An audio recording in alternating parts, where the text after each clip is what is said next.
Well, hello there. Good afternoon, and welcome to Overflow. I hope you're having a great day and a great week so far. My name is Ryan Clement, and I'm one of the pastors at New Life, and I'm very happily joined by a few others. We have Ryan Bogert joining us and Aaron Wood as well.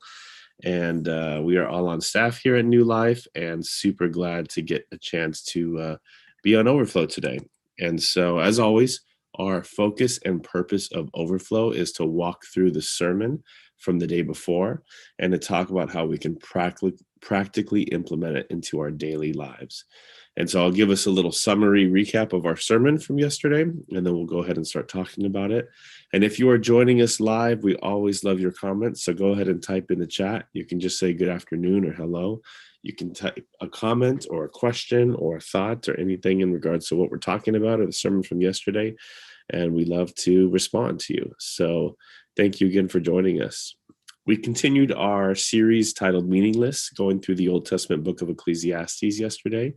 We walked through chapter 5, the first 7 verses, and the focus of this was on authentic worship. So thus far in Ecclesiastes, we've walked through all of these different things in life, wisdom and finances and experiences and relationships and just all sorts of things that King Solomon, who we believe is most likely the one that's talking in this book, is basically saying, I've done it all, I've said it all, I've seen it all.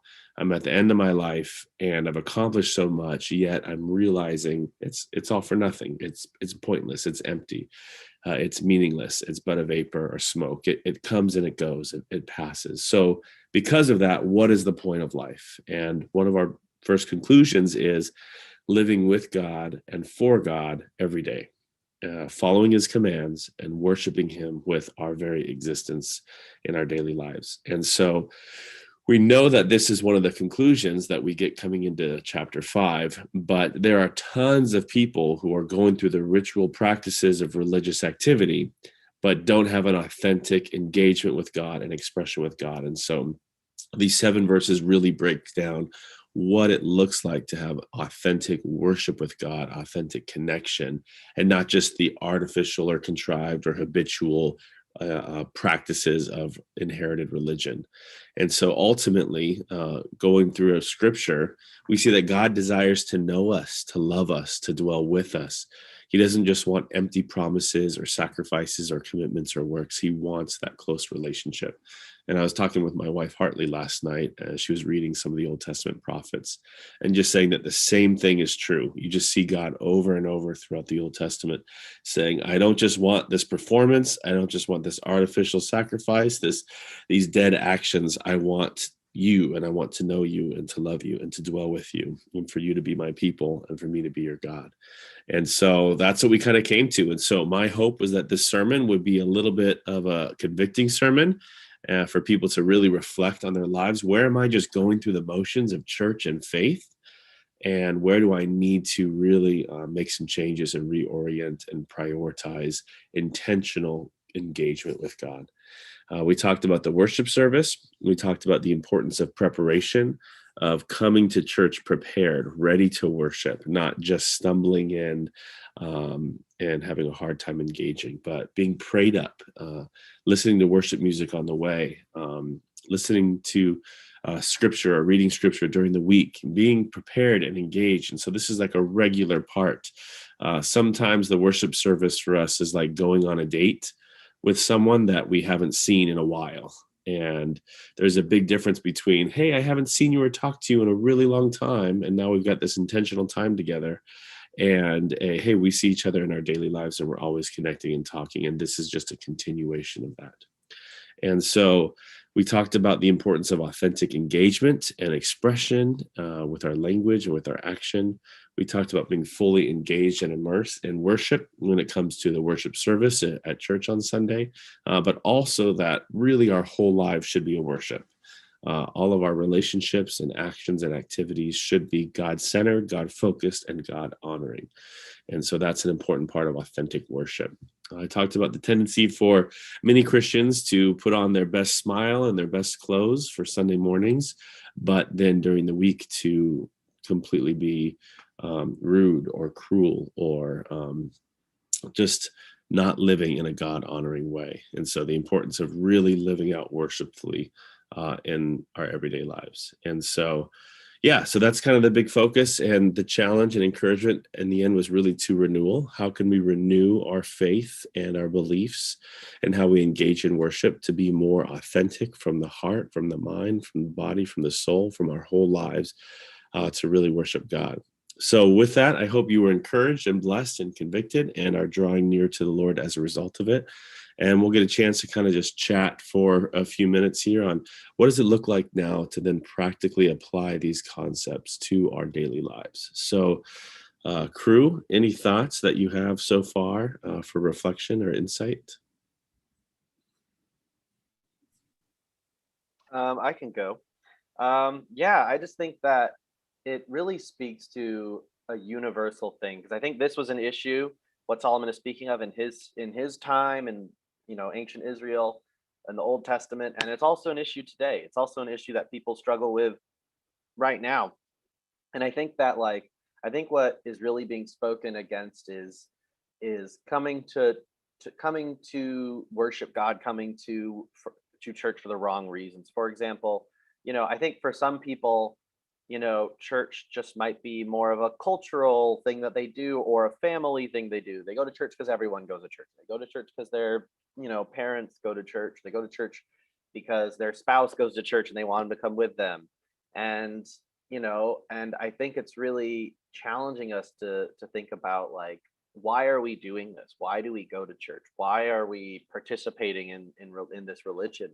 And thinking deeply about the motives of our own heart. Are we? And God is calling us hey, if you're coming to the temple, don't come and make empty vows just because that's what you're supposed to do, or don't come and I think a modern version might be don't come and pray the prayer at church just because that's what you're supposed to do, because that's a empty expression of worship and of faith, and it's really challenging people to really you know think about the motivations of why they're here. And then also you talked about putting on your Sunday best, or putting on your best clothes, your best for church.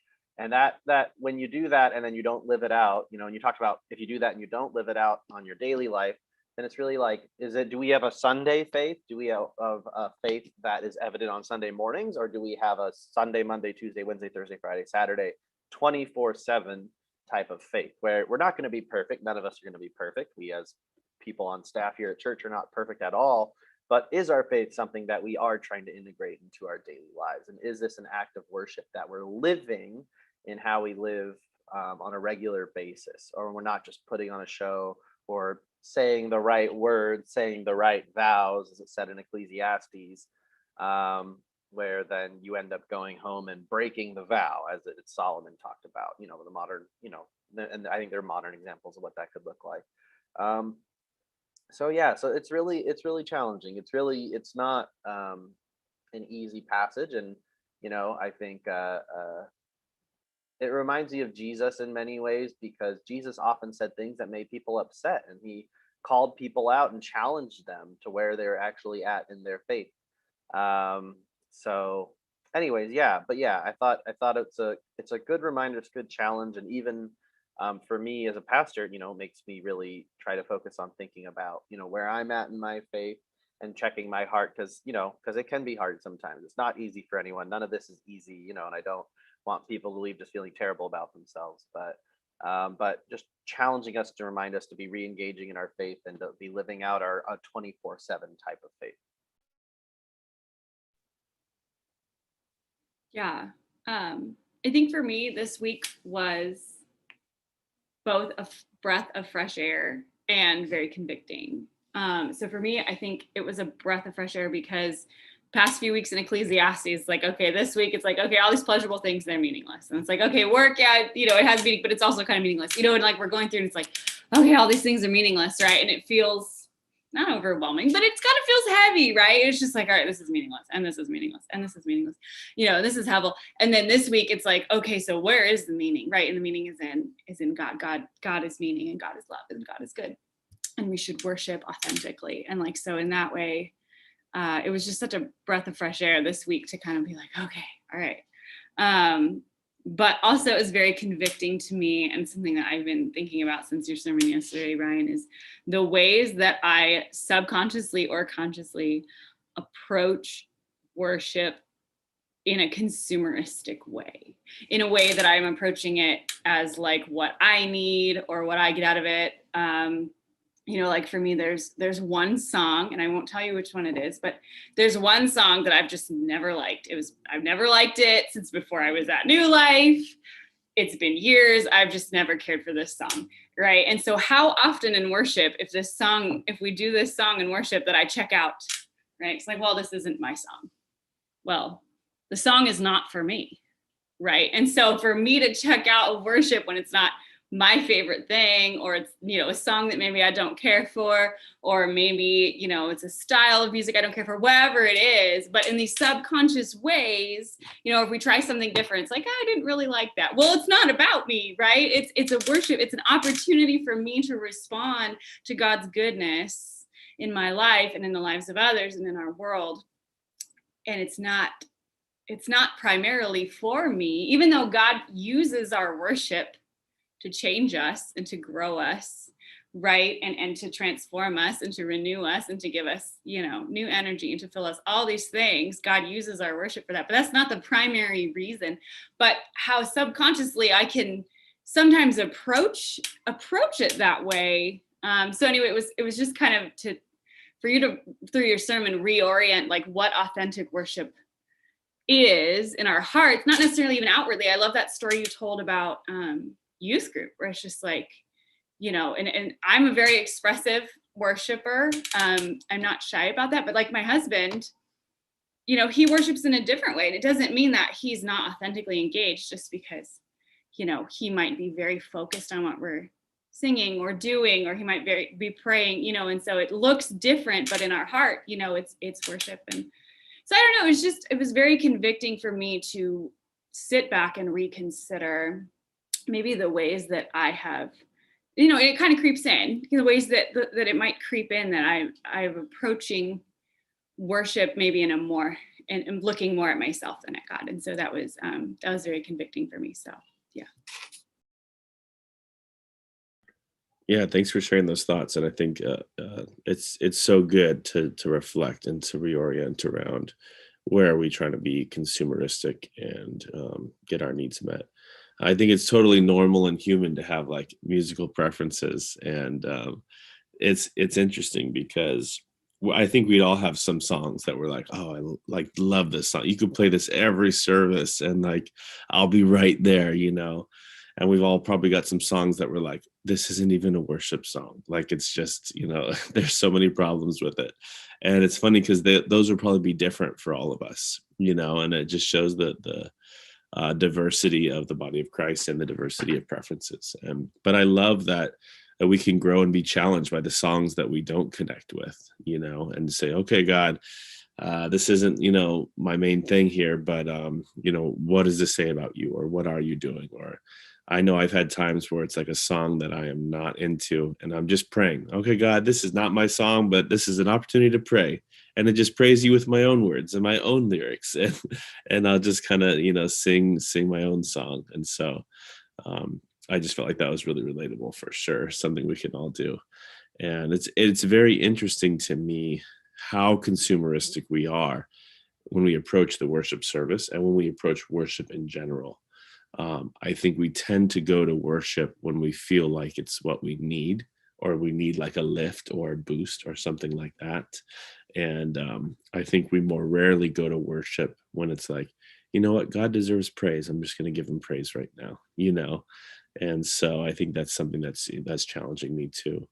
When it comes to worshiping in my daily life, I feel like the days that I do the best are the days where I'm in prayer throughout my day, where I can say, okay, I've woken up this morning. Help me to be loving and kind and patient as I get my kids ready and get us all ready for the day, and help me to honor you as a good father and a good husband in this moment.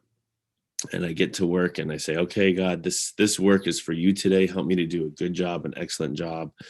to treat people well, to be sensitive to how you're leading me, to honor you and how well I work today. Okay, when I get home or I run an errand or whatever it is. Okay, God, help me to honor you and how I'm driving and how I'm sharing the road. Help me to honor you and how I'm treating people and thinking of people.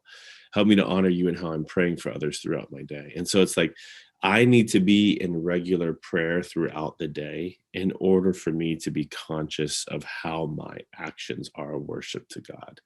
Otherwise, it's so easy to kind of just fall through the motions. And so I know that's something that just kind of practically helps me see my life as more of a worship to God um, than just kind of going through the motions.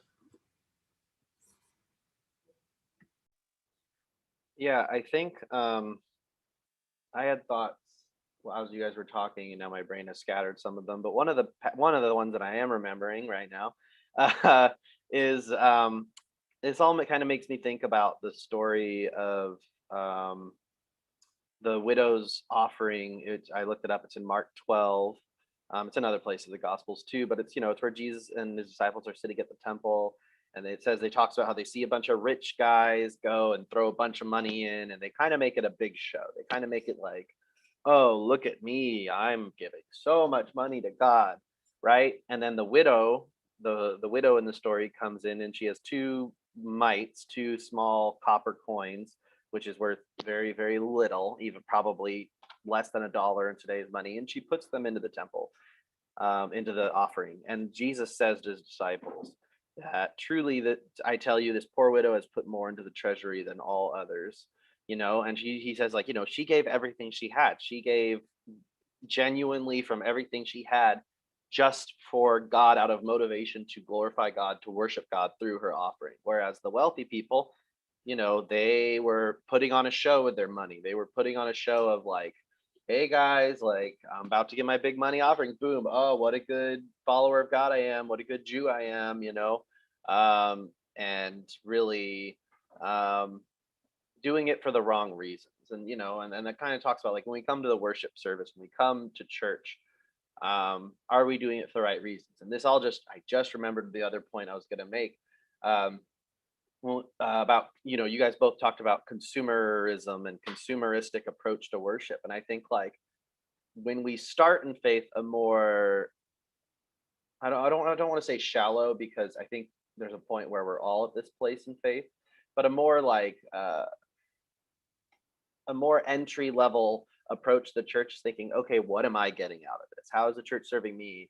Am I enjoying the service? Am I enjoying the sermon? Am I enjoying this? And like, oh, it's all about me. It's all about what I like. That's what I am. That's how I approach the church community. Whereas the mature Christian response to the church community is, what am I putting into this?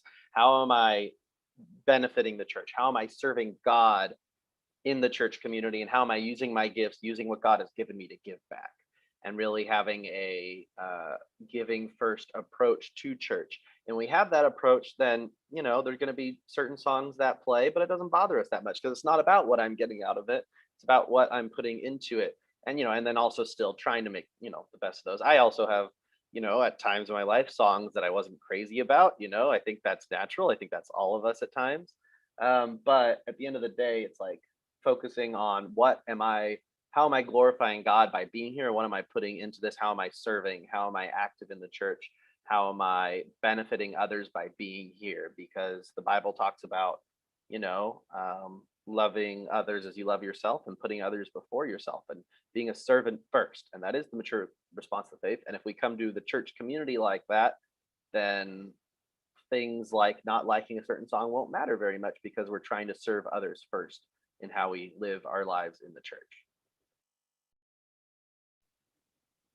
Yeah, I like that.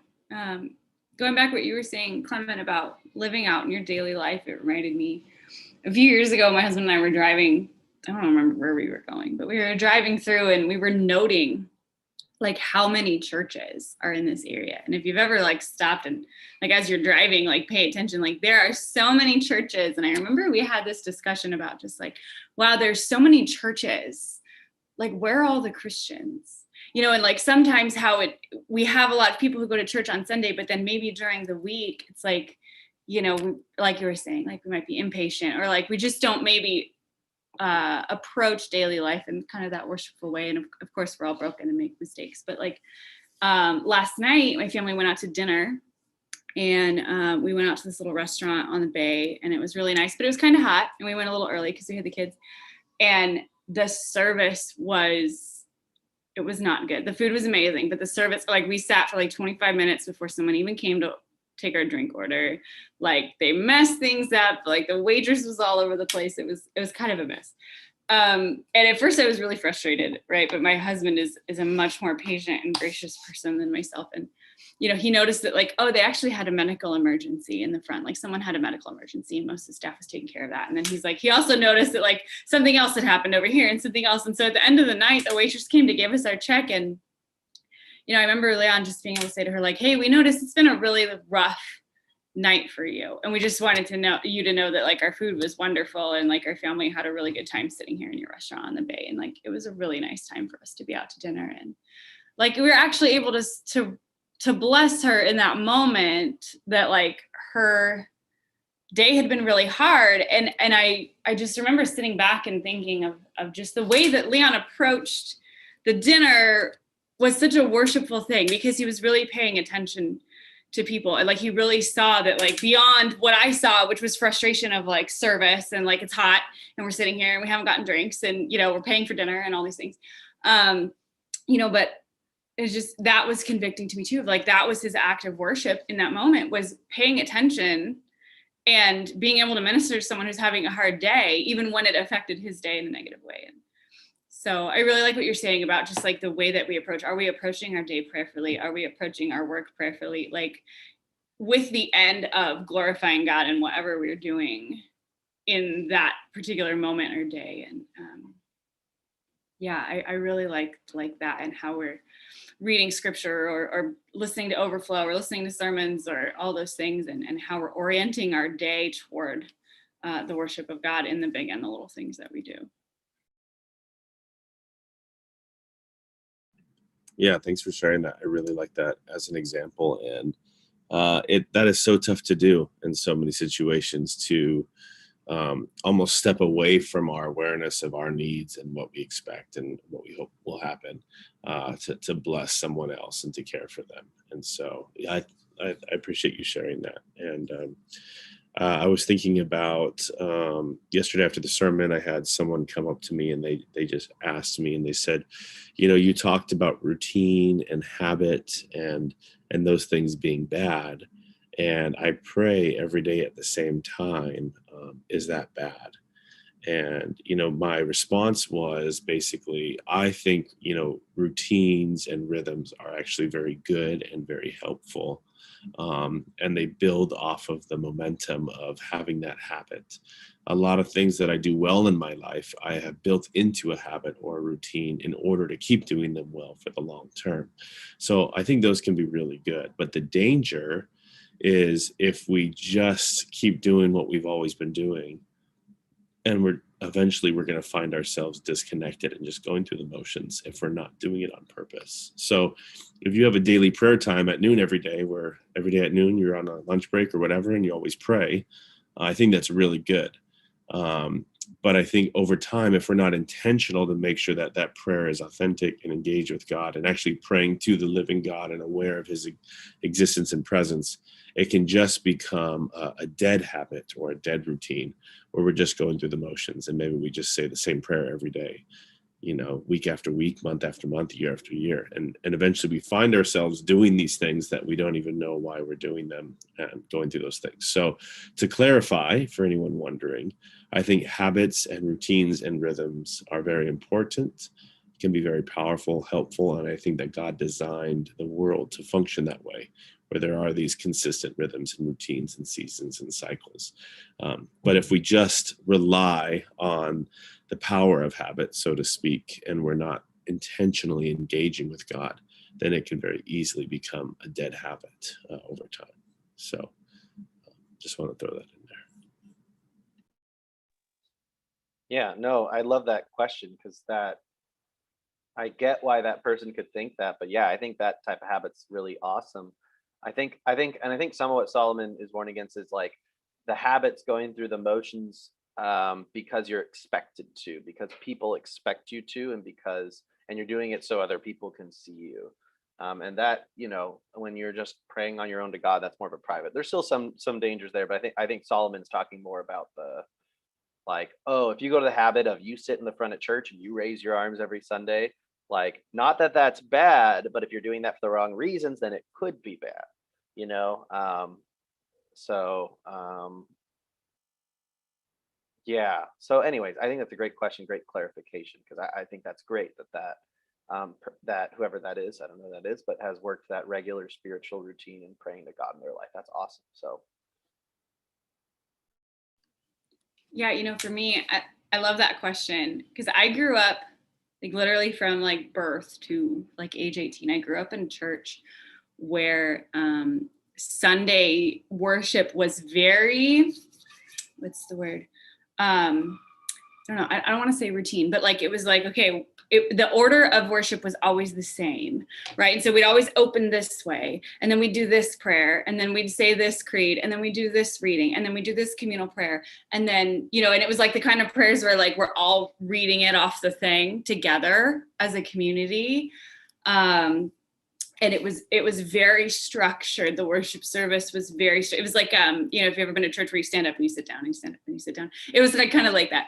And that was like the rhythm that I grew up with in worship. It looks very different than what we might do on a Sunday at New Life, which I love because I love the diversity of the expression of worship in the church, Big C Church, global church. But I went through that kind of questioning in my own life too.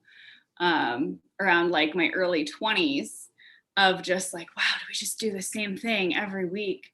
And what is worship and what, all these things of but it really was in that way a very authentic engagement with God. And it was a routine. It was our habit. It was, we said all these prayers and we had these things memorized and we did.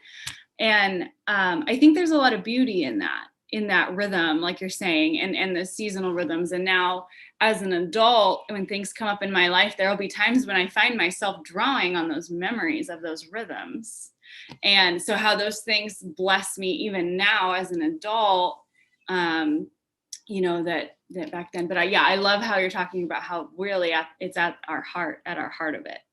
And what our posture is when we approach these things. If we're approaching these things as like, oh, look at me, I'm doing this religious thing, or if it's really a heart seeking after God. So I'm a big rhythms person too. So I think I really, when I look back at my life and I look at my spiritual life, I can see that the times that I really thrived and was really in a healthy and good place with God, even if life was hard, in those moments were those times when I had regular rhythms. Not that they weren't uninterruptible, but they were, pretty predictable in my life. And I had a good rhythm of spiritual practices. And so I love that question because I grew up with a highly structured rhythm that maybe I didn't fully appreciate at the time, but now as an adult, I see how God used that to form me. So yeah, I love that. That's a great question.